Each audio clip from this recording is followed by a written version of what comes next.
I never imagined my own son would shove me away from the head of my family's table on Christmas Eve. My name is Michael Ortiz, 68, retired builder and founder of Ortiz & Sons Construction. After my wife, Rosa, passed 5 years ago, I held our family together with Sunday pot roasts, school pickups, and holidays that always started with her favorite carol. This year, December 24th, 2024, I drove to my son's place in Westlake, just north of Fort Worth, with 2 wrapped gifts for my grandkids and a bottle of Napa Cab I'd been saving. A $1,400 indulgence Rosa would have scolded me for and secretly loved. Grandpa Mike, Ethan and Bella barreled down the hallway, 15 and 12, all elbows and pure joy. They hugged me hard enough to crack a rib and faded upstairs again, arguing about who stole whose charger. Warm light washed over a table set for 8. We were 6. My son Daniel, his wife Tessa, the kids, and me. Expecting someone else? I asked, laying the wine on the buffet beside the prime rib. Green bean casserole steamed next to sweet potato mash with toasted marshmallows. The house smelled like a Norman Rockwell painting. Tessa smiled without warmth. My dad's on his way. He'll take the end seat. Anthony? I kept my voice even. Anthony Moore, 72. Real estate developer, the sort of man who talked in deals and called every waiter boss. Daniel knew Anthony and I had circled each other in Dallas bids for years. Never friendly, never open. Daniel came out of the kitchen in a crisp shirt, sleeves rolled like a lifestyle blogger. Hey, Dad. Coat on the rack. He brushed past me. No hug, no Merry Christmas. A little cold front blew through the living room. I took my usual spot, head of the table on Daniel's right. I'd sat there since Rosa died, the seat nobody questioned. Silverware glinted, candles leaned. The doorbell rang. Anthony arrived with a booming laugh and an expensive cologne that swallowed the room. Daniel turned electric, his voice suddenly boyish. Mr. Moore! We're honored. Come in. We gathered. I reached for the carving knife, tradition, and Daniel paused behind me, jaw tight. Dad, he said, eyes flat. I need you to move. I thought I'd misheard. What's that? That seat's for Anthony. He's our guest of honor. I felt the words like ice water poured down my back. Daniel, I said softly, I've sat here every holiday since your mother passed. A hush fell so clean I could hear Bella's bracelet slide against the table. Tessa looked at her plate. Anthony stood, watching, hands in his coat pockets. Don't make this difficult, Daniel said. Please move. I'm not being difficult. I'm asking why. He didn't answer. He placed both hands on my shoulders and pushed. It wasn't a gentle nudge. At 68, balance is a rumor. The chair legs skidded, and I went down hard. Hip, palm, pride, onto the hardwood. The ceiling spun. Ethan shouted, Grandpa! Tessa gasped, a little too late. Anthony didn't move. Daniel's voice cut the room in two. This seat is for my father-in-law. Get up. I got up. My palm burned. My hip complained. Something inside me, something stitched together from wedding vows, mortgage payments, and 1,000 small sacrifices, split cleanly, like rotten timber under a pry bar. Bella hovered next to me, whispering, Are you okay, Grandpa? I squeezed her hand. I'm fine, sweetie. I wasn't. I took a side chair halfway down the table, where the view makes you a guest in your own family. Dinner limped forward. Anthony praised the crust on the prime rib. Daniel carved for him with both hands, like a maitre d'. Tessa refilled Anthony's glass before he asked. Whenever I spoke, my voice seemed to evaporate in midair. The kids tried to patch the silence with talk about finals, band, and varsity tryouts. Every time Daniel laughed at Anthony's jokes, something sharp turned inside my chest. Ethan pulled all A's, I said finally, offering the old bridge back to a normal night. That's great, Daniel replied without looking at his son. Anthony, wait till you see the land out near Prosper. The HOA's a pain, but we can handle it. We're thinking a joint venture, merge our outfits for the project. Merge, I repeated, tasting the word like a bad olive. Anthony swirled his wine. Fresh management, fresh capital. Dallas loves a story. He glanced at me, just long enough to make sure I heard. I set my fork down and dabbed my mouth with my napkin. "Excuse me," I said, standing carefully. "Restroom." No one told me where it was. I didn't need directions. I'd helped hang the mirrors in this house. In the hallway, I locked the bathroom door and braced both hands on the sink until the sting in my palm settled into a steady heat. The mirror gave me an older version of the man who once carried drywall up 3 flights when the elevator was out. My eyes weren't wet. They were bright with a colder thing. I pulled out my phone. The lock screen showed Rosa on a dock at Possum Kingdom Lake, wind in her hair, grinning at a younger me behind the camera. "Well?" I heard her ask, the way she used to when a subcontractor missed a deadline. "What are you going to do about it?" I scrolled to 2 names I hadn't needed in years because Daniel had been handling things. Ellen Park, my attorney of 27 years, queen of operating agreements and emergency injunctions. Carl Mendoza, my CFO since before Daniel could parallel park. I typed, then deleted, then typed again, choosing words like load-bearing bolts, precise, unforgiving. Ellen, call first thing. We rescind all powers Daniel holds. Free signatory authority. I'll be at your office at 8 a.m. sharp. Carl, audit all executive perks tied to Daniel. Suspend corporate cards. Review any personal guarantees I've given. We unwind by noon. I stared at the messages. Rosa's face, windblown, fearless, waited on the glass. I hit send. When I came back to the table, the prime rib had cooled and the room had warmed. Daniel and Anthony clinked glasses to new beginnings. I raised my water, barely, and smiled the way men smile when they're marking measurements in their head. "Leaving already, Dad?" Daniel said as I reached for my coat. "I have an early morning." He didn't stand. He didn't walk me to the door. Ethan did, sliding on socked feet across the wood. "Grandpa?" "I'm okay," I told him, and almost believed it. "Tell your sister the same." Outside, the cold Texas air hit clean and honest. I sat in my truck, hands on the wheel, listening to the quiet engine tick. Notings began to stack on my phone. Out-of-office replies, automated logs, the first ripples traveling down the frame. I looked once more at Rosa on the dock. "You were right," I said into the empty cab. The table was never the point. The house was. I turned the key and drove into the dark, already measuring where the walls would move in the morning. By 7:58 a.m., my name belonged to me again, at least on paper. Ellen Park's downtown Fort Worth office smelled like lemon polish and deadlines. She slid a stack of forms across her conference table and spoke in her courtroom voice. Measured, sharp. "We'll file an emergency board resolution to revoke Daniel's signatory authority and any limited power of attorney you granted after Rosa passed," she said. "We'll swap the bank signature cards, lock corporate cards, and notify the registered agent. IT will need to reset admin rights, 2-factor, everything Carl joined by video from his kitchen, tie crooked, coffee steaming. Already suspended the Amex and fuel cards tied to Daniel," he said. "HR's ready to collect company devices if needed. I ran a first pass on reimbursements. There's a pattern of personal dinners coded as client development." "Names?" I asked. Carl glanced down. "More, a lot of more." Ellen tapped her pen. "We'll also file a notice of governance change with the bank so any attempt to move funds triggers a manual review." "Do it," I said. She slid a notarization pad toward me. "Sign here, and here, initial. Last one is revoking the durable power of attorney you gave Daniel for medical and financial emergencies. You sure?" I thought of hardwood, my palm on the floor, my son's hands on my shoulders. "I'm sure." The notary stamped, metal clicked, small sounds that felt like the first hammers in a demo day. My phone buzzed before the ink dried. "Daniel." "Dad, what are you doing?" I typed, "Protecting the company your mother and I built."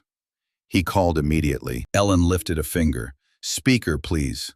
I answered. "Dad," he said, voice syrupy, the one he uses with county inspectors. "You're overreacting. Last night was clarity. You humiliated me at Christmas." I laughed once. "Pretty sure that's not how it happened." Ellen leaned into the mic. Mr. Ortiz, this is counsel. As of 8:03 a.m., your authorities are suspended.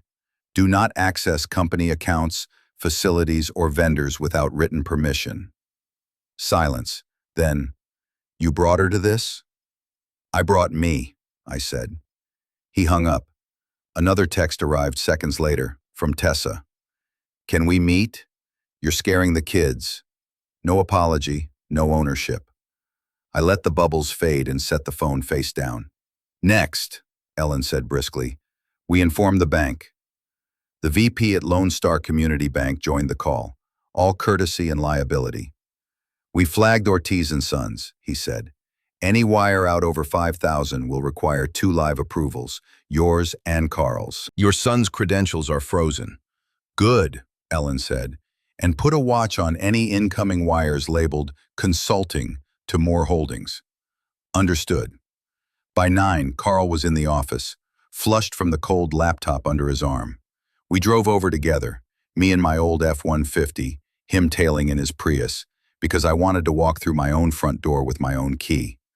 The reception desk light blinked. Janine, who has run that desk longer than some of our project managers have been alive, stood when she saw me. Mr. Ortiz. Her eyes flicked to my hand, the faint scrape still pink.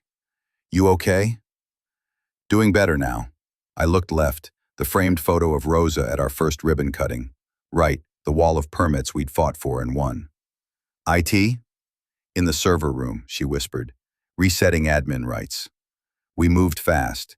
HR collected spare keys and badges. Carl and I sat with IT to replace Daniel's master access and change the shared vault passphrase, one letter at a time. The new sequence unfamiliar and satisfying. Accounting printed a ledger. Moore's name popped like freckles down the page. Steakhouses, bottle service, golf fees marked as client hospitality. I circled each one with a red pen, the way Rosa used to circle typos in our Christmas letters. At 9:12 a.m., the bank VP called back. We just blocked a $180,000 wire to Moore Holdings, initiated from Daniel's terminal at home. He tried again at $4,900, multiple times in sequence. Ellen didn't smile. He's testing thresholds. Good we set them. Keep the alerts on, I said. Everything manual until further notice. We were halfway through reassigning vendor contacts when the elevator dinged. The doors opened on the lobby's polished concrete, and in walked Anthony Moore in a navy coat that probably cost more than my first table saw, with Daniel half a step behind him. Anthony carried a paper cup. Daniel carried a look that begged everyone to pretend this was normal. Morning, Mike, Anthony boomed, too loud for the square footage. Heard you're shaking the tree. You should have called me first. We could have structured something tax efficient. Visitors sign in, Janine said crisply, sliding the log across the counter. Daniel ignored her and aimed his grin at me. Can we talk in your office? Privately. We'll talk here, I said. This is a business matter. Anthony sipped. We're all family now, aren't we? Kids, holidays. He lifted the cup toward me, like a toast to the insult. Let's keep it friendly. Friendly, I repeated, like pushing a 70-year-old out of his chair. I'm 68, I added before he could correct me. But numbers matter, don't they? Anthony's smile thinned. Here's what matters. He set the coffee on the counter and pulled a folder from his coat. Letter of intent. Merge on a 50-50 basis. I bring capital, in-place approvals in Collin County, and my name. You bring legacy. We close in 30 days. 50-50, I said, as if tasting spoiled milk. Daniel's eyes darted to the hall where IT was busy. Dad, stop making a scene. Scene? I said. This is governance. Ellen materialized from the conference room like a courtroom apparition. You must have missed the memo, she said to Anthony, placing a copy of our board resolution on the counter. No authority, no access, no signature. Anthony didn't blink. He slid the LOI back into his folder, then nodded toward the glass doors. You might want to tell that to the Tarrant County deputy walking in. We turned. The lobby glass reflected the wet shine of a winter morning, and a uniformed deputy pushing through the door, hat tucked under his arm, a manila envelope in hand. "Michael Ortiz?" he asked. "Yes." He held out the envelope. "Temporary restraining order. Ex parte. Prohibits changes to the company's control and assets pending a hearing on December 27th. You've been served." Ellen took the papers, scanning fast. "Signed at 8:45 a.m., Judge Franklin." Her jaw clenched. "They filed while we were here." Anthony retrieved his coffee, smile returning like a bad floodlight. "See you in court, partner." Daniel didn't look at me. He looked at the floor. I felt Rose's picture on the wall at my back like a hand between my shoulders, steadying me. "Janine," I said softly, eyes still on the deputy's badge. "Please call the bank again. Tell them we're about to make this very simple or very loud." The TRO papers sat heavy on the conference table, like someone had dropped a block of concrete right in the middle of our morning. Ellen read line after line, lips tight. Carl scribbled notes as fast as his pen would go. Janine hovered in the doorway, unwilling to leave me alone with Daniel and Anthony. I took the papers and flipped through them slowly. The language was standard boilerplate. Plaintiff seeks to preserve the status quo pending further hearing. Judge Franklin had signed off without asking for my side. Ex parte. Anthony's lawyers knew exactly which levers to pull and when. Christmas week. Judges in half-empty chambers. Clerks rushing to finish their dockets. They'd found the perfect window. Daniel stood stiff, trying to project authority. "Dad, this doesn't have to get ugly. We can work together." "Work together?" I barked a laugh that startled even me. "You filed for a restraining order before breakfast. That's not teamwork. That's betrayal." Anthony held up a hand, like a referee. "Michael, let's not turn this into a shouting match. Courts don't like drama. What they do like is business plans, capital commitments, and partners who play well together." "You're not my partner," I said flatly, "and you sure as hell aren't my family." Anthony's smile tightened, but he didn't drop it. "We'll see what Judge Franklin thinks." They left without signing in, without looking back. The deputy gave me a sympathetic nod before following them out. I watched the glass doors close and felt Rosa's picture on the wall at my back again. Quiet, steady, urging me to hold the line. That afternoon, Ellen gathered the troops in the conference room. Carl had pulled together spreadsheets. Janine brought in vendor contracts. We stacked the evidence. Daniel's reimbursements, Moore's consulting invoices, the wire attempts, a paper trail that smelled of smoke and gasoline. "December 27th, Ellen said, circling the date on her legal pad. "That's our hearing. Between now and then, we build a record. Every misstep, every conflict of interest, every dime that shouldn't have left this company, we document it. The judge won't care about bruised feelings. He'll care about control, fiduciary duty, and the integrity of the business." Carl nodded. "I'll scrub every ledger since Daniel took VP title. That'll tell a story." "Make it airtight," I said. "No gaps." Ellen looked at me over her glasses. "And you, stay calm. Don't call Daniel. Don't respond to his texts. Anything you say can wind up in an affidavit. Let him come to us." I wanted to argue, but she was right. The war had moved into courtrooms and contracts now, not dining rooms. That night, I sat alone at my kitchen table with a reheated plate of turkey and stuffing I hadn't touched yesterday. The house was quiet, too quiet. I looked at the seat across from me, Rose's seat. "They want to erase me," I told the silence, "but I'm still here." The phone buzzed. A message from Ethan. "Grandpa, are you okay? Dad's been mad all day." A second bubble. "Bella cried at dinner. She misses you." I closed my eyes, steadying myself. "I'm okay," I typed back. "And I'll always be here for you too. Always." I didn't mention TROS, lawyers, or Anthony Moore. They didn't need that weight. Not yet. I set the phone down and opened the envelope the deputy had handed me, flipped to the back page. My son's signature stared back, bold, defiant. I traced it with one finger, then folded the papers neatly, slid them into a folder, and locked it in my desk. The war had begun, and I had 13 days to prove exactly whose name still held this house up. The days leading up to the hearing passed like molasses poured over ice, slow, thick, and cold. Every morning I woke before dawn, brewed my coffee black, and sat at the kitchen table with stacks of ledgers and notes from Carl. I underlined, circled, and flagged until the papers looked like a crime scene. Because in a way, that's what it was. Our company had been robbed from the inside. On December 23rd, Carl came by the office with a folder thick enough to choke a shredder. Pulled every expense Daniel coded as business development, he said, dropping it on the table with a thud. You might want to sit down.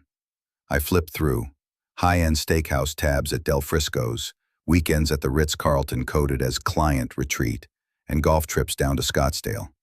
Each one stamped with Daniel's signature and cross-referenced to consultant, Moore Holdings. Ellen leaned over my shoulder. This isn't sloppy bookkeeping, it's funneling. They're setting up a pattern. Company assets diverted to a related party. Courts hate that. Carl shook his head. The worst? He billed back your Christmas gifts. Rolex for Anthony, $2,500. $2,000 at Neiman Marcus for Tessa's sister, coded under Holiday Client Outreach. I closed the folder slowly, fighting the heat crawling up my chest. He used my company to buy Moore's watch? Yes, Carl said quietly, and the watch is already on Moore's wrist. That evening, I drove by Daniel's neighborhood. I wasn't planning to knock, wasn't planning to cause a scene. I just needed to see. Lights twinkled on every house, blow-up Santas swayed in the yards, and Daniel's driveway was full. His Tesla, Tessa's SUV, Anthony's gleaming Mercedes parked sideways like it owned the concrete. Laughter spilled from the windows. Through the curtains, I caught a glimpse of Anthony holding court at the table, glass raised. My seat, my family, my legacy. I sat in my truck across the street, headlights off, gripping the wheel so tight my knuckles bleached. A neighbor walked by with a golden retriever and nodded politely, not knowing the war unfolding behind those walls. I nodded back, forced a smile, and drove home before I did something I'd regret. Christmas morning was quiet. No phone calls, no invitations. Just a message from Ethan. Merry Christmas, Grandpa. Bella says hi. That was enough to keep me steady, enough to remind me this fight wasn't just about contracts and ledgers. It was about showing those kids that their grandfather wouldn't be erased. On the 26th, Ellen held a mock session in her office. Judge Franklin will test you, she warned. He'll ask if this is personal. He'll ask if you're retaliating for a family slight. You need to keep your answers clinical. Fiduciary duty, misuse of funds, loss of trust. I can do that, I said, though my jaw ached from grinding it. Remember, Ellen added, Daniel's lawyers will paint you as out of touch. They'll say you're clinging to control, blocking growth. They'll parade Anthony as the savior bringing capital and vision. Don't bite, stick to facts. Carl pushed a fresh stack of printouts across the table. This is our smoking gun, Moore's consulting invoices. Same template, copy-paste descriptions, no deliverables. We've got 6 months of payments totaling almost $500,000. Ellen smiled for the first time in days. That's fraud if I've ever seen it. Franklin won't ignore that. The night before the hearing, I ironed my only Navy suit, polished the shoes Rosa bought me for our 30th anniversary, and laid out my tie. The house was still, the Christmas tree glowing in the corner, silent witness to a fractured family. I sat on the couch with the TRO folder on my lap, Rosa's picture on the mantel. They want to cut me out, I whispered. But tomorrow, I put it all on the record. Tomorrow, they see who still builds and who just takes. I slid the folder back into my briefcase, locked it, and set it by the door. The war had a date, December 27th, and I was ready to show up with every nail, every ledger, and every ounce of pride I had left. December 27th. The courthouse in downtown Fort Worth smelled of old wood, stale coffee, and nerves. I arrived an hour early, briefcase in hand, suit pressed sharp enough to draw blood. Ellen walked beside me, calm as a surgeon. Carl trailed with a banker's box full of exhibits. Inside courtroom 3B, rows of benches creaked as lawyers shuffled papers. Judge Franklin sat high above, silver-haired, glasses sliding low on his nose. A man who'd seen every kind of family and business feud Texas could produce. Daniel sat at the plaintiff's table, Tessa perched beside him like a co-counsel, whispering in his ear. Anthony Moore leaned back, smug, cufflinks gleaming, the Rolex ticking like a metronome on his wrist. They had two attorneys in gray suits, young and confident, laptops glowing. We took our seats at the defense table. Ellen organized her papers with surgical precision. "Stay quiet until I cue you," she whispered, "no matter what they say." The clerk called the case. Judge Franklin peered down. Ortiz and Sons Construction. Motion hearing on temporary restraining order. Counsel, proceed. Daniel's attorney sprang up, full of practiced charm. "Your Honor, this is a simple case of preserving stability. My client, Daniel Ortiz, has been the acting head of operations for years. His father, Mr. Ortiz, is attempting an 11th-hour power grab, jeopardizing projects and livelihoods. We merely ask that the restraining order remain in effect until a full hearing." Anthony's lawyer added, "Mr. Moore has pledged substantial capital. Without him, the company risks collapse. Blocking this partnership harms not just family, but employees and the community." Judge Franklin leaned back. "Noted. Defense?" Ellen rose like a storm cloud. "Your Honor, what the plaintiffs call stability is in fact mismanagement. Daniel Ortiz has diverted company assets to Mr. Moore's personal benefit. We have invoices, credit card statements, and bank logs proving nearly $500,000 siphoned under the guise of consulting with no deliverables." She clicked a remote, and the first exhibit lit up the courtroom screen. Line after line of Moore Holdings Consulting, $25,000. Identical descriptions, identical amounts. Gasps rippled through the benches. Even the judge's eyebrows twitched. "Furthermore," Ellen continued, sliding another document forward, "on December 23rd, while this TRO was being prepared, Daniel attempted to wire $180,000 out of company accounts to Mr. Moore. When blocked, he tried to bypass oversight by initiating multiple sub-$5,000 transfers. That is not stewardship. That is theft with a suit on." Anthony sat forward now, smile gone. Daniel shifted in his seat, face blotched red. The judge turned to Daniel. "Mr. Ortiz, is this true?" Daniel stammered. I was securing capital. Normal business development." "Normal business development doesn't look like structuring to evade bank thresholds." Franklin cut in. His gavel hand tapped the bench, slow and deliberate. "Do you think I don't see that every week in this courtroom?" Silence swallowed the room. Ellen moved for the kill. "Your Honor, we request the TRO be dissolved immediately, restoring full authority to Mr. Ortiz. We further request an accounting and escrow to ensure no further misappropriation occurs." The judge considered, glasses sliding down again. "The evidence is compelling. The TRO is hereby dissolved. All authorities revert to Michael Ortiz pending final disposition. Plaintiffs may request a full hearing, but until then, control rests with the founder." The gavel dropped, hard. Daniel's head snapped toward me, eyes blazing. "You think you've won? This isn't over." I met his glare with steady calm. "It's not about winning, son. It's about the truth." Anthony shoved his chair back, muttering under his breath. Tessa avoided my eyes completely, already pulling out her phone. Ellen packed her files, whispering just loud enough for me to hear. "Round 1, ours. But they'll come back swinging." I closed my briefcase slowly, every motion deliberate. The fight wasn't over, not by a long shot. But for the first time since Christmas Eve, I felt the weight shift back into my hands. The courthouse air was still clinging to my suit when we stepped back into our lobby. Janine had already texted the crew. TRO dissolved, founder in control. A smatter of applause rose from accounting and died when I lifted a hand. "Back to work," I said. "We tie down every loose board." Ellen dropped her briefcase on the conference table. "First 48 hours after a win are when the other side makes their mess. Assume they will." Carl rolled in a cart stacked with binders.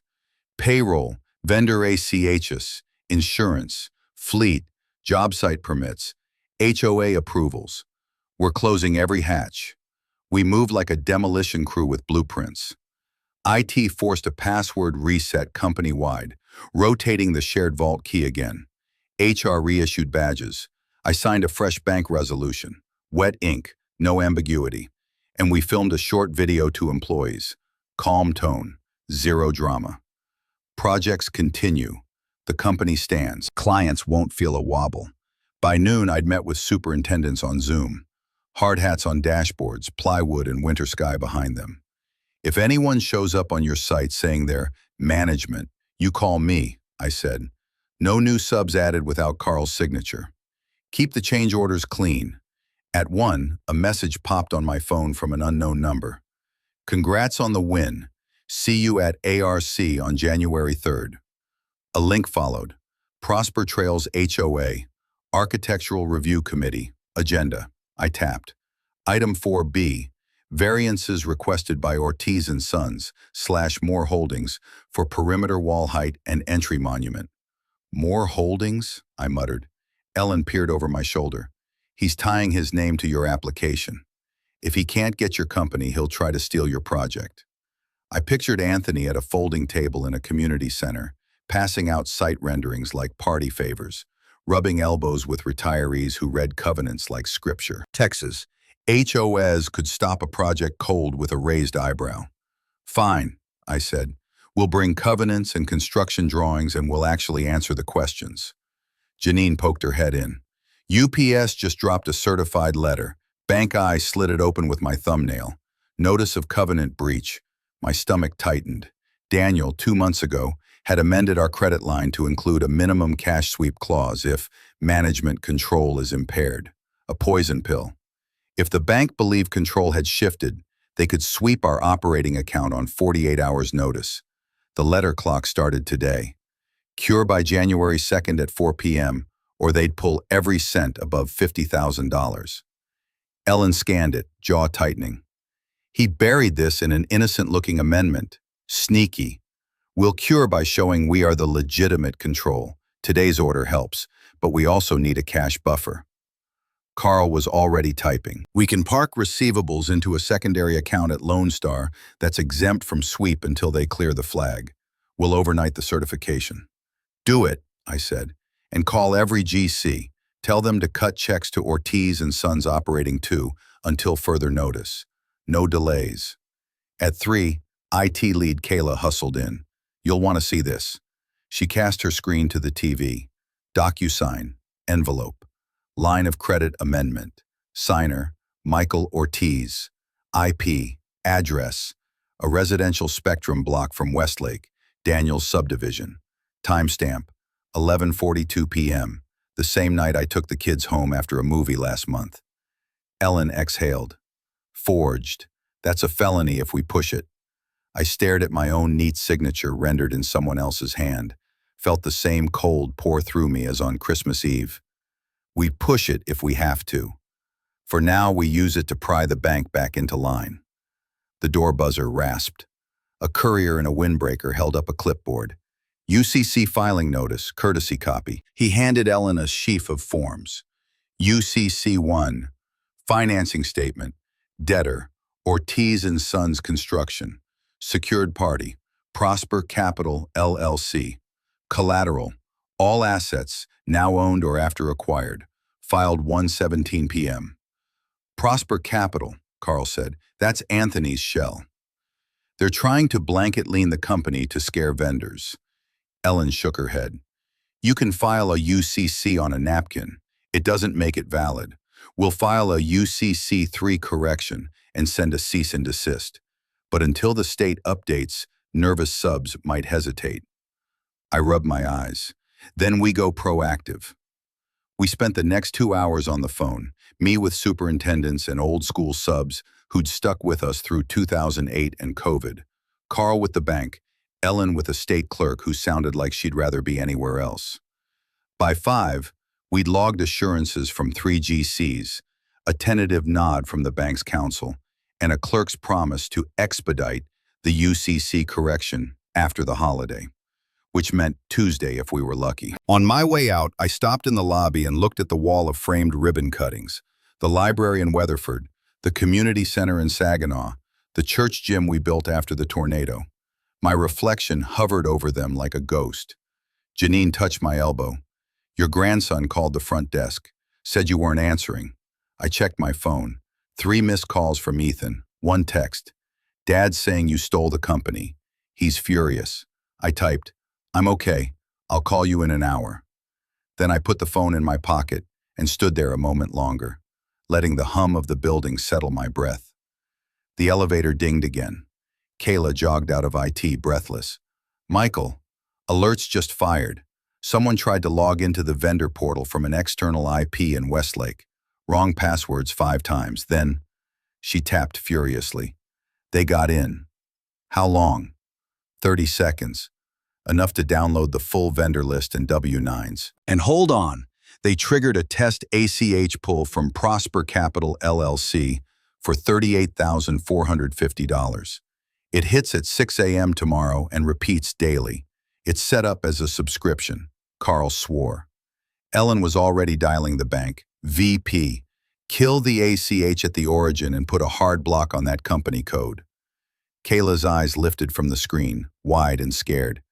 They're not just coming back swinging, she said. They're already inside. The office went very still. For a heartbeat, I heard only the HVAC hum and the faint clatter of a stapler down the hall. Then we sleep here, I said, voice steady.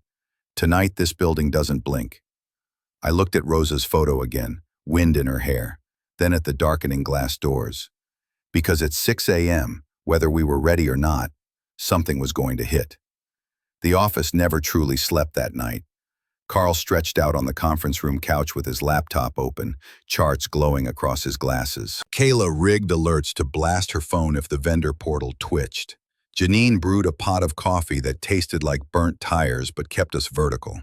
I sat in my chair by the front window, coat draped over me, staring at the dark parking lot like it was a battlefield waiting for dawn. At 5:58 a.m., Kayla's phone buzzed like a siren. Here it comes. She projected her screen on the wall. A scheduled ACH pull. Prosper Capital LLC. $38,450. The system had it queued. Kill it, I said. Her fingers flew. She canceled the transaction at our bank's end, then again at the origin gateway. Blocked! A new alert chimed immediately. Another ACH. Same company, different amount. $39,200. Then $37,800. Each time Kayla slammed the door shut before it cleared. They built a whole ladder, she muttered, trying to wear us out. By 6:20, she had blocked 6 attempts. At 6:21, the system pinged a new location. Anthony's downtown office. They weren't hiding anymore. Ellen walked in just then, heels clicking, coffee in hand, hair perfectly in place. She scanned the wall of red alerts and didn't flinch. Good. Document everything. We'll serve them with an injunction by noon. Let them explain to a judge why they're stealing money like common thieves. By 8, the building was buzzing. Superintendents arrived for the daily briefing, bewildered at the sight of cots, coffee cups, and Kayla's war room of monitors. I pulled them into the break room. We're under attack, I said, plain and direct. You'll hear rumors. Ignore them. The company is stable. Every job stays funded. Every paycheck clears. If anyone shows up on your sites claiming otherwise, you call me before you let them pass the gate. A few of the younger foremen looked rattled. One, a tall kid named Ryan, raised his hand. Mr. Ortiz, my crew's getting texts from Daniel. He says he's still running things, telling us to report to him. I swallowed hard. Daniel no longer has authority, period. If you choose to follow him, that's your decision. But understand, payroll and liability sit here. Not with him, not with Anthony Moore. They nodded, uneasy but loyal. They'd worked under my name longer than Daniel's promises. At 10, the lobby buzzer rasped. Janine's voice crackled on the intercom. Michael? They're here, I stepped out. And there they were, Daniel and Anthony, flanked by 2 men in tailored suits. Anthony carried a leather folio. Daniel carried nothing but a smirk. Morning, Anthony said, loud enough to carry. We're here to inspect the premises. Our TRO may have been lifted, but partnership negotiations continue. Ellen materialized at my side, calm as stone. This is private property. You have no standing. Leave. Daniel's face flushed. Dad, stop this circus. You're embarrassing yourself. I've already told half the crews you're stepping down. Funny, I said, voice even, because I haven't signed a thing. Anthony waved a hand at the suits. These gentlemen are from Prosper Capital. They'll be conducting due diligence regardless of your tantrum. Kayla appeared behind me, phone raised, recording. Already documenting, she said. Ellen's voice sharpened. You set foot past this lobby and we'll have you trespassed. Sheriff's office is 5 minutes away. Shall I call? Anthony's smile faltered. He turned to Daniel, whispering something sharp. Daniel's jaw flexed, eyes blazing with the kind of rage only a son reserves for his father. This isn't over, he said, pointing at me. You can't keep me out forever. You're right, I said quietly. Someday you'll be back in, but not today. Not like this. They left, but not before Anthony leaned close enough for me to smell the cologne that had filled Daniel's dining room on Christmas Eve. Enjoy your little win, he murmured, because on January 3rd at the Prosper HOA meeting, we'll own the ground you're standing on. Without community approval, your project is dead. And when it's dead, so are you. He patted my shoulder like an old friend and walked out, Daniel trailing. The glass doors closed behind them, leaving silence thick as cement dust. Carl broke it first. He's not bluffing. If the HOA rejects our variances, the whole Prosper Trails deal collapses. I turned back toward the wall of ribbon-cutting photos. Rosa's smile met mine from behind the glass. Then we fight them on their turf, I said, and this time, we make damn sure the whole neighborhood hears. January 3rd arrived with the weight of a court summons. The Prosper Trails Community Center parking lot was already overflowing when I pulled in. Pickup trucks lined along the grass, SUVs idling with heaters blasting. Porchlight politics in full swing. Inside, the HOA's monthly meeting had turned into a town event. Retirees clutching bylaws, young parents juggling toddlers, contractors standing in the back with folded arms. At the folding table up front, 5 board members in polo shirts and reading glasses shuffled papers. A banner read, Prosper Trails HOA, Architectural Review Committee. They weren't judges, but tonight their votes could stop a multi-million-dollar project cold. Anthony Moore stood near the podium, suit crisp, silver hair gleaming. Daniel hovered at his shoulder, whispering like a campaign aide. They'd printed glossy renderings of Moore Ortiz Development. My name second, smaller, almost an afterthought. When I walked in, a few heads turned. Some nodded. Others looked wary. These folks knew me. I'd built their fire station, their library expansion, even donated bleachers for the high school football field. But Anthony had been throwing cocktail mixers at the country club, buying rounds at the tavern. Charm had currency. The chair called the meeting to order. Item 4B. Variance request for perimeter wall height and entry monument signage, submitted jointly by Ortiz & Sons Construction and Moore Holdings. Anthony strode up first, voice booming like he was selling timeshares. Ladies and gentlemen, Prosper deserves a gateway worthy of its growth. Our project brings jobs, tax revenue, and prestige. We've pledged enhanced landscaping, water features, even a community playground, and we're footing the bill for widened roads into your subdivision. Polite applause rippled through the room. Anthony smiled, soaking it in. Then he gestured to Daniel. My future son-in-law represents continuity, family building for family. Daniel straightened, chin high. My father has stepped back. I'm leading our company into partnerships that make sense for the next generation. We're not clinging to the past. We're investing in the future. I felt every eye flick toward me. Anthony had set the stage. Old man versus visionary heir. When the chair opened the floor, I walked slowly to the podium. My boots scuffed the linoleum, steady as a drumbeat. I didn't bring renderings. I brought a stack of manila folders. My name is Michael Ortiz, I began, voice carrying without the mic. Some of you know me. Some of you don't. 40 years ago, I built houses with my own hands on streets just like yours. I've poured concrete in July heat and raised beams in December frost.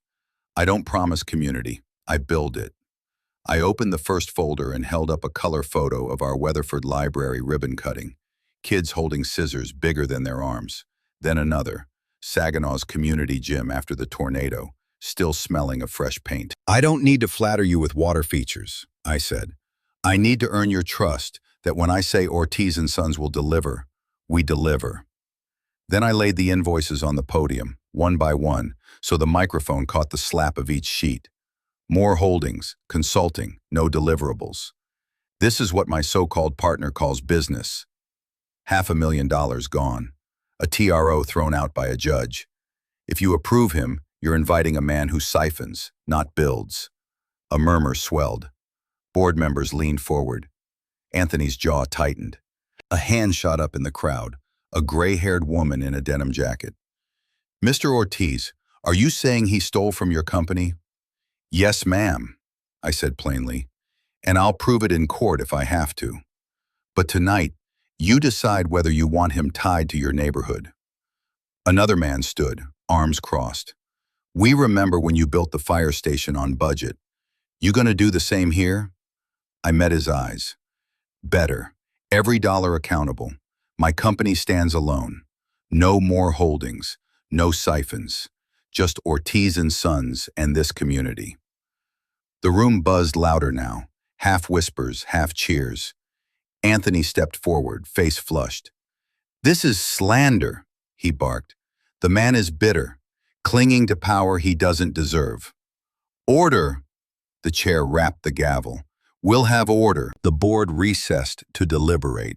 5 people in polos vanished into a side room, while the rest of us shifted in folding chairs, tension thick as Texas humidity. Daniel avoided my gaze, fiddling with his phone. Anthony paced like a caged panther. When the board returned, the chair's voice was calm but firm. After review, the committee denies the variance request as submitted. Ortiz and Sons may refile independently if desired. The room erupted, some cheers, some groans, but the verdict was clear. Anthony's name was poison here. I exhaled slowly, the first clean breath I'd taken since Christmas Eve. Not a final victory, but a battle won on community turf. Anthony shoved his renderings into a briefcase, snapping at Daniel under his breath. Daniel's face was red, his eyes darting anywhere but toward me. I didn't gloat. I just gathered my folders, nodded once to the board, and walked out into the cold night air. Because this wasn't the end. It was the moment the tide began to turn. The morning after the HOA meeting, I walked into the office carrying kolaches from the corner bakery. Small gesture, but the staff deserved something warm after weeks of tension. Janine grinned at the powdered sugar dusting her blouse. Carl muttered thanks through a mouthful of sausage roll. For a few minutes it felt like a company again, not a battlefield. But the peace didn't last. At 9:14 a.m., the front door slammed open. Daniel stormed in, eyes bloodshot, tie hanging loose. Tessa trailed behind, arms crossed, lips pressed thin. You had no right, Daniel spat, pointing a finger at me. That was my project you killed last night. I set my coffee down slowly. It was never your project. It was the company's, and the company doesn't partner with thieves. His face twisted. You think you're the hero here? You humiliated me in front of Anthony, in front of the entire town. Do you know how that feels? Yes, I said softly. I know exactly how it feels. Silence dropped like a hammer. Even Tessa's composure cracked, her eyes darting away. Ellen appeared from her office, cool as ice. Daniel, unless you're here to discuss employment terms, you're trespassing. HR has your resignation paperwork ready. Daniel laughed bitterly. You think a piece of paper makes me powerless? Half the crews still respect me. They know I'm the future. Carl stepped forward. Funny, those same crews just texted me. They're sticking with payroll, the one we actually fund. Daniel's jaw clenched. For a moment I saw the boy he used to be, the kid who rode shotgun in my truck, watching me measure lumber, eager to learn. But that boy was buried under years of resentment, and Anthony's poison. "Dad," he said finally, voice shaking, "if you don't step down, you'll regret it." "Son," I answered steady, "the only regret here is yours. You chose more over family." That afternoon, Ellen convened a strategy session. "They'll escalate," she warned. "Anthony lost face at the HOA. Daniel lost credibility here. Next step is legal. Expect a lawsuit by week's end." Carl spread fresh spreadsheets across the table. "We've got another problem. Daniel's been whispering to suppliers. 2 called me this morning, claim he offered them side deals if they cut us off." "Which suppliers?" I asked. "Steel and lumber. Big ones." I pinched the bridge of my nose. "If deliveries stop, sites stall. And stalled sites mean clients panicking." "Then we get ahead," Ellen said. "Reach out to every supplier directly. Show them bank certifications, proof of control, whatever it takes. And if Daniel's offering bribes, we document that too." At 6 p.m., I drove home exhausted. The Christmas tree was still up in my living room, lights twinkling faintly. I almost unplugged it, but something in me couldn't. Rosa would have left it through New Year's, maybe even longer. My phone buzzed. A message from Ethan. "Grandpa, can we come over?" Seconds later, Bella chimed in. "Please?" 10 minutes later, their mom's SUV pulled into my driveway. Tessa stayed behind the wheel, staring straight ahead, engine idling. Ethan and Bella tumbled out, backpacks slung, faces pale with confusion. Inside, Bella perched on the couch, hugging a pillow. "Grandpa, is it true? Dad says you stole the company, that you're trying to ruin him," Ethan added. "He said you don't care about us anymore, that you just want control." My chest tightened. I sat across from them, hands open. "Kids, listen to me. I built that company for this family. Every beam, every paycheck, every ribbon cutting. It was all so you'd have something proud to stand on. I never stole a dime. Your dad made choices that hurt the business. I had to stop him. Not because I don't love him, but because I do, and because I love you." Bella's eyes filled. "So, you're not leaving?" I shook my head. "I'm right here. Always." Ethan swallowed hard. "Then why is Dad so mad?" "Because sometimes," I said carefully, "people mistake pride for love. And pride can make you do things you can't take back." The kids stayed for dinner. Mac and cheese, simple, safe. Laughter crept back into the kitchen. Awkward at first, then freer. When Tessa texted, "Bring them home now," I drove them back myself, meeting her glare with calm silence. Back in my empty house, I set Rosa's photo on the table, the kids' laughter still echoing in the walls. "They see the truth," I whispered, "even if it takes time." But as I slid the deadbolts shut, I knew Anthony and Daniel wouldn't stop, and the next strike would come harder, sharper, more public. By Friday morning, the blow finally landed. Janine rushed into my office, waving a thick envelope. Certified mail, Tarrant County District Court. I slid it open with my thumb and scanned the first page. Ortiz versus Ortiz. Complaint for mismanagement and breach of fiduciary duty. Plaintiffs, Daniel Ortiz and Anthony Moore. Defendants, me. "They're suing you personally," Ellen said, reading over my shoulder. "Not just the company." The complaint was thick with accusations. Reckless obstruction, financial instability, sabotage of legitimate partnership. They'd even claimed emotional damages. Daniel alleging I'd intentionally humiliated him in front of family and community. Carl muttered, "They turned Christmas dinner into an exhibit." I sank into my chair. "They want to bleed me dry in discovery." Ellen's eyes sharpened. "Then we bleed back, with facts." That afternoon, we met in the war room. Kayla projected fresh data, emails between Daniel and Anthony, uncovered through vendor servers. Subject lines, expedite wire, backdate invoice, Dad won't know, smoking guns in digital ink. Ellen smiled thinly. "Perfect. We'll counterclaim for fraud, conversion, and breach of duty. Their lawsuit opens the door. Now we walk through it." Carl tapped a ledger. And the $500,000 siphoned to more holdings, we request restitution. Do it, I said, voice steady. But legal filings weren't the only battlefield. That evening, a reporter from the Fort Worth Star-Telegram left me a voicemail. Mr. Ortiz, we're running a piece on the dispute at Ortiz & Sons. Your son says you're forcing him out of his rightful place. Do you want to comment? My stomach twisted. Airing dirty laundry in the press was Anthony's specialty. He'd frame himself as the visionary, me as the bitter old man. I called Ellen. Do I respond? She was blunt. Not yet. Let them overplay. The public cares less about family feuds than about jobs and homes. When we respond, we talk stability and integrity, not father versus son. Still, when I read the online teaser that night, Family Feud threatens local builder, I felt Rosa's absence like a weight on my chest. She'd been the bridge between me and Daniel. Without her, the bridge was ash. On Sunday, I drove to the old church gym we rebuilt after the tornado. The paint was scuffed now, the basketball nets frayed, but the place hummed with kids running drills. Coach Ramirez shook my hand. Heard about your troubles, he said gently. Just know, this town remembers who showed up when we had nothing. I swallowed hard. Appreciate that, Coach. Watching those kids dart across the court, I felt clarity cut through the fog. The lawsuit, the slander, the betrayal, none of it could erase what had been built. My name still stood in brick and mortar. Monday morning, Ellen filed our counterclaim. Janine printed copies for the crew. Carl prepared affidavits. By noon, Anthony's lawyer left a message dripping with false courtesy. Settlement is still on the table. Step aside quietly, and we'll dismiss. I called him back myself.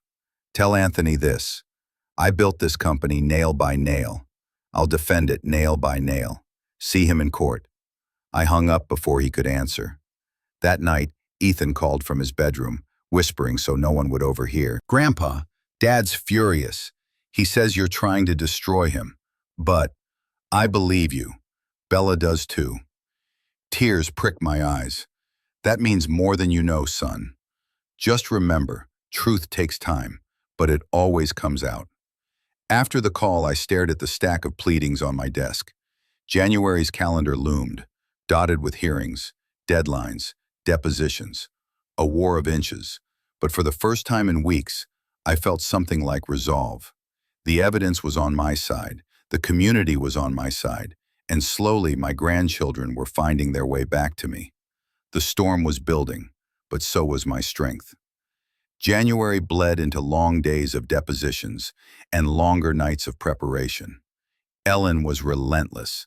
She drilled me in mock questioning until my throat burned. Answer clean, not clever, she'd say, tapping her pen. Judges respect clarity, not speeches. They'll try to bait you into anger. Don't give them that gift. Meanwhile, Carl unearthed more rock. Daniel had opened a Shadow LLC, Ortiz Future Development, 3 months earlier. Paperwork listed him as managing member, with Anthony's trust as the only investor. Their plan was clear. Siphon projects, staff, even the Ortiz name, until my company was just a hollow shell.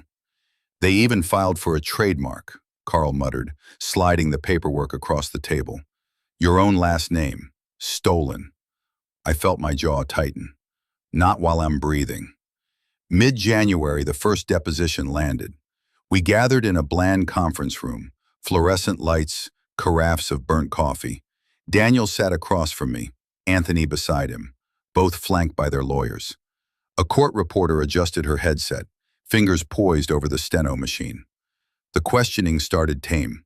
Company structure, history, projects. Then it turned sharp. Mr. Ortiz, Anthony's lawyer asked, isn't it true you're no longer capable of managing day-to-day operations due to your age and declining health? I leaned forward, voice steady. Declining health? I walked job sites last week. I'll walk them next week. Age doesn't pour concrete, integrity does. The reporter's fingers clattered, capturing every syllable. Daniel jumped in, face tight. Dad, you can't run things forever. You're stuck in the past. Anthony and we're the future. I met his eyes across the table. The future doesn't come from stealing. It comes from earning. For the first time, Daniel's gaze flickered. Not anger, but something closer to shame. He looked away quickly. Outside the deposition room, Ellen caught my arm. You held strong. That flicker in Daniel's eyes, remember it. Somewhere in there, he knows I nodded, though the weight on my chest lingered. Back at the office, the pressure mounted. Vendors hesitated. Clients asked nervous questions. Employees whispered in hallways. I called a staff meeting in the break room. Coffee urns steaming, chairs pulled close. I know you've heard things, I said. I won't lie, this fight is ugly. But hear me clearly. Your jobs are safe. Your paychecks are safe. This company is not folding. Not today, not ever. Because we don't build on quicksand. We build on bedrock. One by one, heads lifted. Murmurs turned into applause. It wasn't a roar, but it was enough. That night, alone in my kitchen, I microwaved leftover chili and set Rosa's picture on the counter. They're trying to erase my name, I whispered, but I won't let them. Not for me, not for the kids, not for what we built. I ate in silence, listening to the hum of the refrigerator. Outside, winter wind rattled the window panes. Inside, a quiet certainty took root. The storm hadn't peaked yet, but the foundation was holding. And when the real test came, the one that would decide everything, I'd be ready to pour every ounce of myself into that fight. The weeks dragged, each day another skirmish. By late January, the court calendar was packed with hearings and motions. Yet underneath the filings and affidavits, a more personal battle brewed, the tug-of-war for Ethan and Bella. One Thursday evening, just after sundown, I was locking up the office when headlights swept across the parking lot. Tessa's SUV idled at the curb. Ethan hopped out, backpack slung, eyes darting. Bella followed, clutching a book to her chest. "Grandpa," Ethan said quickly, "Mom said we could come for dinner." Just for a bit, I glanced at Tessa. She didn't get out, just rolled down the window a crack. "They wanted to see you," she said flatly. "Don't keep them too long." Her tone was sharp, but the permission was real. I opened my arms and the kids ran in. Back at the house, I heated leftover meatloaf and mashed potatoes. The kids chattered about school, Ethan's science project, Bella's choir audition. For a moment, the walls felt warm again, like Rosa's laughter might echo from the kitchen. Then Bella set down her fork, her eyes serious. "Grandpa, is it true Dad might go to jail?" The words hit me like a hammer. I set my fork down slowly. "Sweetheart, your dad made some choices that have consequences. Jail isn't what I want for him. What I want is for him to be honest, to do the right thing." Ethan leaned in. "But Dad says you're lying, that you just want all the money." I took a breath. "Kids, listen. Money can be earned and spent. But trust, once it's broken, it's hard to get back. I'm not fighting for cash. I'm fighting to protect what your grandmother and I built, so that one day it's still there for you." They nodded, not fully understanding, but enough. When Tessa came to pick them up, she didn't look at me. She just muttered, 5 minutes past curfew, and hustled them into the SUV. But before the door closed, Ethan turned and whispered, "We believe you, Grandpa." It was a whisper, but it felt like thunder in my chest. The next morning, Ellen called with news. "We've secured affidavits from 3 vendors who say Daniel tried to cut side deals. That's attempted interference. Judge Franklin will eat that up." I nodded, though my mind was still on the kids. Good. But Anthony won't stop there. He'll find another angle. And he did.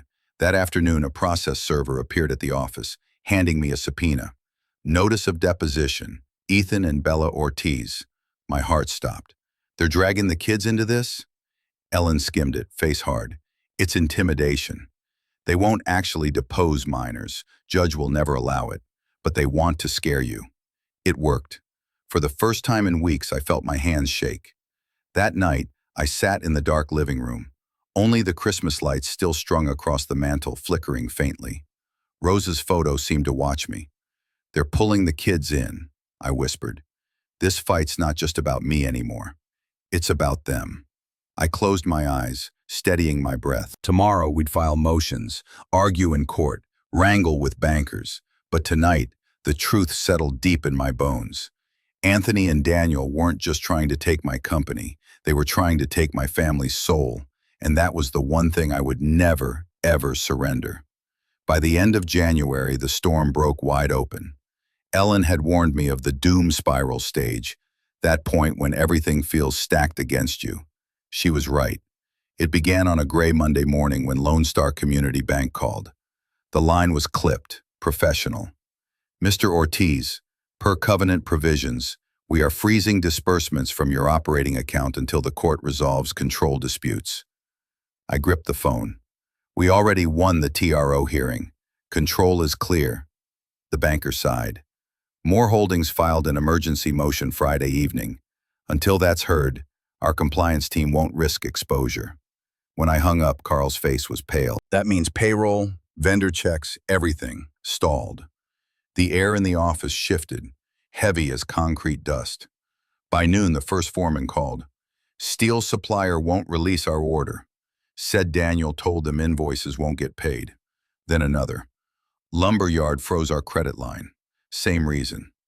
By three job sites had halted, workers standing idle, waiting for materials that wouldn't come. Janine peeked into my office, her voice small. Clients are calling. They saw a headline, Ortiz and Sons on verge of collapse. I opened my laptop. There it was, front page of the Star-Telegram business section. Anthony's grin plastered across the screen. The article quoted him as a stabilizing force against my erratic leadership. Daniel's words were sharper.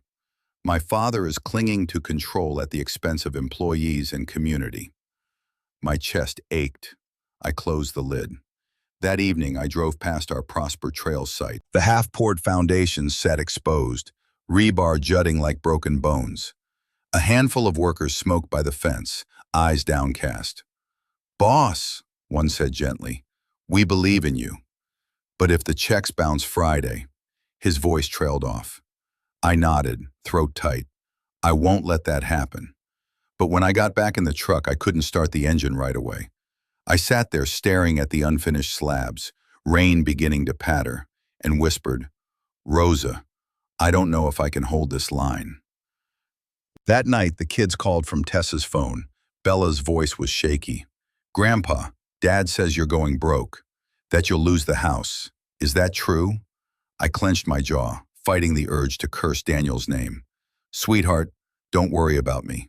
I'll always have a place, and you'll always have me. But after I hung up, I sat in the dark kitchen, the silence pressing in. For the first time, doubt gnawed at me. The next morning, Ellen laid out the cold truth. If we don't secure bridge financing in the next 7 days, projects will stall permanently. Moore's narrative will stick. Clients will walk. Vendors will sue. And the company could tip into receivership. Receivership. The word hit like a wrecking ball. To lose not just control, but the very name Ortiz and Sons, placed into a stranger's hands. Carl added, I've called every bank. Nobody wants to touch us until the court rules. Moore's poisoned the well. Ellen folded her hands. This is where they want you, cornered, desperate enough to cave. I rubbed my temples, exhausted. And if I don't cave, she met my eyes, then we fight harder. But it's going to get worse before it gets better. That night, I walked through my quiet house, past family photos and old trophies. Rosa's picture on the mantel caught the lamplight. I stopped and whispered to her, they've frozen the money, stalled the jobs, turned my son against me. I'm standing on splintered beams here. The house didn't answer. Only the faint tick of the clock, steady and merciless. For the first time since Christmas Eve, I wondered if I was about to lose everything. The week that followed was the hardest of my life. Payroll loomed on Friday, $220,000 in wages, benefits, insurance. The frozen account sat like a locked vault I couldn't crack. Carl stayed late every night, crunching numbers, looking for spare change between the couch cushions of our finances. Even if we stretch receivables, he muttered, we're short 6 figures. I stared at the spreadsheet, the red numbers bleeding across the page. We don't miss payroll. Ever. These men and women carried us through recessions and storms. If their checks bounce, we lose more than jobs. We lose our soul. Ellen didn't sugarcoat. Michael, Moore, and Daniel engineered this collapse. They're betting you can't cover payroll, forcing you into receivership. You need outside capital, now, or you fold. That night, I made calls I never thought I'd make. Old friends, former clients, even the pastor at our church. Humbling, embarrassing, but necessary. Most offered prayers. A few offered small checks. Not nearly enough. At midnight, sitting in my kitchen, I opened a drawer I hadn't touched in years. Inside was Rosa's life insurance policy payout receipt. Every cent of it had gone to start the Prosper Trails project, back when Daniel still smiled at me. I whispered to her photo, "I may have to sell the house, Rosa. The one we built together." The thought cut deeper than any lawsuit. Wednesday morning, the blows kept coming. The city inspector halted one of our commercial sites, citing permit irregularities. Carl confirmed the truth. Anthony's cousin sat on the planning committee. A setup. By afternoon, a lien notice arrived from a supplier. False, trumped up, but enough to rattle clients. Phones rang nonstop. Voices on the other end panicked. "Are you solvent? Should we pull our contracts?" I repeated the same line over and over. Ortiz and Sons stands. We honor every deal. But inside I felt the floorboards sagging. Thursday night, Ethan slipped away from his house and biked to mine. He was out of breath, cheeks red from the cold. "Dad's saying you're finished," he blurted. "That Friday everyone will see." "Grandpa, is it true?" I pulled him inside, wrapped a blanket around his shoulders. "Listen to me, Ethan. Your dad wants people to believe that, but I'm not finished. I may be cornered, but I'm still standing, and I'll fight until my last breath." He nodded, eyes wide. "I believe you. Bella does too." I swallowed hard. That's enough to keep me going. Friday dawned gray and wet. Payroll day. I drove to the office in silence, the check printer waiting like a guillotine. Carl met me at the door, pale. "We're still short, unless a miracle hits in the next hour." Janine peeked in, tears brimming. "Employees are lining up. They're scared." I looked out at the crew gathering in the lobby, hard hats in hand, faces I'd known for decades. Men who'd sweated on scaffolds with me. Women who'd balanced books through lean winters. Loyal people who deserved better than this uncertainty. My chest tightened. I'd held the line for 40 years, but now it felt like the wall was crumbling. In that moment, with checks unwritten and silence thick as cement, I realized the truth.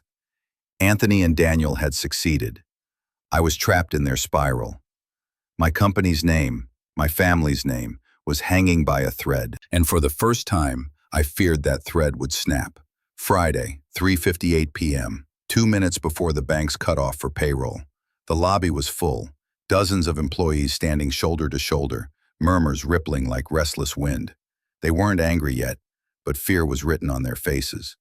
A bounce paycheck would turn that fear into mutiny. Carl paced by the printer, phone pressed to his ear, shaking his head. Every line of credit blocked, every receivable held up. We're out of time. I stood in the doorway, Rosa's photo tucked in my breast pocket like a talisman. My voice came out rough. "I won't let 40 years die here." Then the front doors swung open. Anthony Moore strode in, Daniel at his side. A photographer trailed behind, snapping shots like vultures circling. Anthony's voice boomed. "Ladies and gentlemen, I'm here to save your jobs. Ortiz and Sons is insolvent, but Prosper Capital will assume payroll immediately. Under our partnership, you'll be secure." Gasps filled the lobby. Some heads turned toward me, searching for truth. Daniel stepped forward, eyes blazing with triumph. "Dad can't pay you, but I can. Sign with me, and you'll get stability, growth, everything he can't give." He motioned to the photographer. "Get this." The day Prosper took the reins. The room spun. Employees shifted, whispers spreading. Anthony grinned wider, sensing the tide. Then I felt my phone buzz. A single notification. Wire received. $500,000. Sender, Ramirez Community Foundation. I nearly collapsed. Coach Ramirez, the man whose gym we rebuilt, had rallied donors overnight. Churches, small businesses, Even kids from the basketball program had pooled funds. A bridge loan, notarized and certified. Enough to cover payroll with room to spare. I lifted the phone high. Wire confirmed. $500,000 in our account. Every paycheck clears. The murmurs stopped. Eyes widened. Carl refreshed his screen, jaw dropping. It's true. Funds landed. We can print now. I turned to the crew. You stood by me. Now I stand by you. Ortiz and Sons isn't insolvent. It's alive, thanks to this community.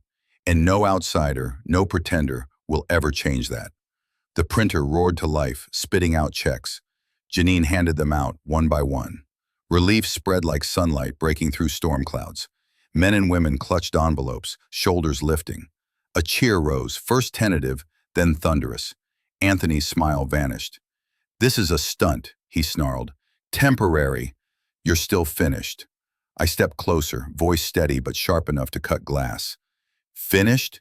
You forged my signature on bank amendments. You siphoned money through fake invoices. You filed false UCC liens.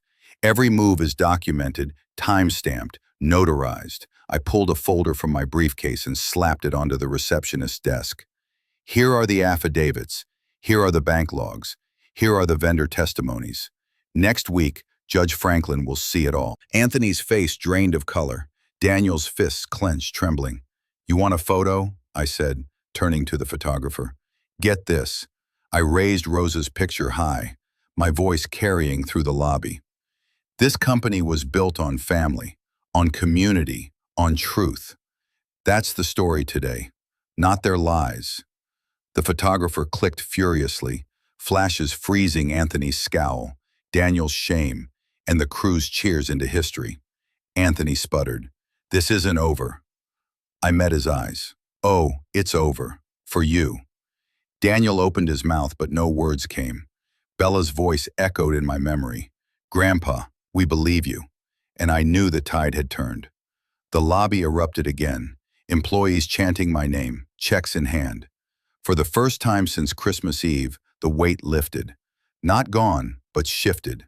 Because in that moment, in front of everyone, the truth stood taller than the lies. The hearing was set for February 5th. By then, the smoke had cleared, and the evidence stood in neat, airtight stacks. Ellen had packaged every forgery, every siphoned invoice, every affidavit from vendors and employees. Carl had the ledgers balanced to the penny. When we walked into courtroom 3B that morning, the air was different. No longer fear, no longer doubt, just inevitability. Judge Franklin listened without much interruption. Ellen laid out the trail. Fake consulting invoices, forged DocuSign signatures, blocked ACH attempts. Screens lit up with side-by-side comparisons. My signature versus Daniel's forged scrawl. Bank timestamps against Daniel's IP address. Anthony's lawyer tried to object, tried to spin, but Franklin's gavel tapped twice. Enough. The documents speak louder than counsel. When it was Daniel's turn, he tried to reclaim ground. His voice cracked. My father froze me out. He humiliated me. I only wanted to bring growth. Franklin leaned forward. Growth isn't siphoning funds, Mr. Ortiz. Growth isn't forgery. That's fraud. And this court won't excuse it. The ruling was swift. Control remained with me. All fraudulent invoices were void. Moore Holdings was barred from any claim against Ortiz and Sons. Restitution hearings to follow. And, most damning, the court referred the forgery and wire attempts to the district attorney. Anthony went white. Daniel just sat, shoulders slumped, unable to look at me. When it was over, the lobby of the courthouse filled with reporters. Flashes popped. Microphones crowded forward. Ellen raised a hand. No further comment, she said. But I stepped up anyway. This company doesn't belong to fraudsters, I told the cameras. It belongs to the people who built it, who sweat on job sites, who trust in honesty. Today, that truth stood taller than lies. It wasn't just a soundbite, it was the whole story. Back at the office, Janine had decorated the break room with a banner. We stand together. Payroll checks had cleared. Vendors were shipping again. Crews were back on sites, hammers ringing, concrete pouring. Carl raised a cup of burnt coffee like a champagne flute. To surviving Hell Week, he said. Laughter followed. relieved, exhausted, but real. I stood at the window, watching trucks roll out to the Prosper Trails site. For the first time in months, they were moving forward, not stalling. That evening, Ethan and Bella knocked on my door. No SUV idling this time. Tessa had let them come on their own. Bella hugged me tight. "Grandpa, we saw you on the news." Ethan grinned. "You were awesome. Like superhero awesome." I chuckled, though my eyes stung. "No capes for me, kiddo. Just boots and hard hats." We sat down to dinner. Pizza delivery, simple but perfect. Laughter filled the house again, echoing off walls that had known too much silence. After they went to bed in the guest rooms, I poured myself a glass of the Napa Cab I'd saved since Christmas Eve. I set Rose's photo on the table, raised the glass, and whispered, "We made it, love." We held the line. The company lived. My name lived. And though the scars would never fully fade, the foundation was stronger for the fight. Sometimes justice doesn't roar. It builds, brick by brick, until the truth stands taller than the tallest wall. And that night, with the house quiet and the stars sharp above Texas, I finally let myself rest.